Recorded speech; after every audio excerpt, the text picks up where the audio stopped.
Great to be live this morning with my friend, the director, CEO of Oklahoma Blood Institute, John Armitage. Dr. Armitage, good morning. Good to have you. Thanks, Scott. Great to be here.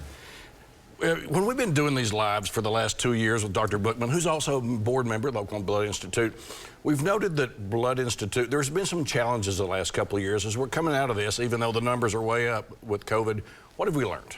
Well, I think we're one of the biggest participatory charities in the state, and what we notice is people have to come back post-pandemic. We've been through all kinds of phases the last 2 years. Right now we're post-pandemic, and we're missing about 10% of our givers of blood.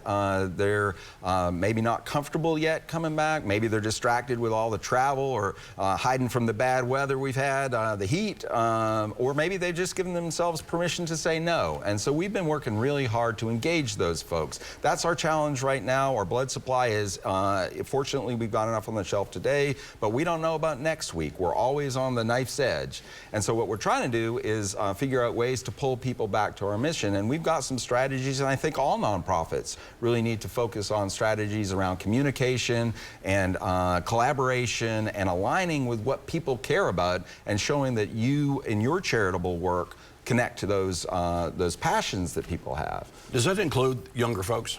Absolutely. I think, you know, we know from our work in high schools, these are altruistic people, they're idealistic. We know our mission touches that. You know, you can save absolutely anybody with a unit of blood. It could go to an older person, a younger person. So we've got a wonderful way for young people to engage with that wonderful spirit of helping everybody.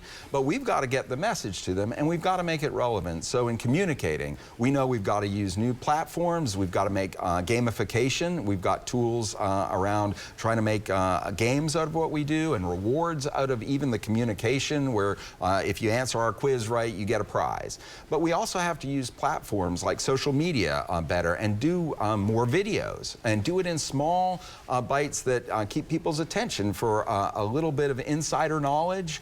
If you think about why people love the Thunder, it's they know the players, and they know enough of the strategy to look at the games and understand what's going on. We want that around blood donation. What's going on with us? What are the insider nuggets that make somebody feel like an owner? Not just they gave the blood and something mysterious happened, but they know that it goes to a centrifuge and then it gets shipped all over the state. And that sort of thing is really important, I think, for people to own their passion. All right, one of the things that a lot of people have learned, different techniques during COVID, but also about a year ago, you started, and OBI started an organization to help with mass events. We've seen mass shootings. You're doing something about that right now. That's where people can help. Yeah, no, I sort of wore this tie celebrating the Navy because the armed forces are all about protection of the public and preparedness.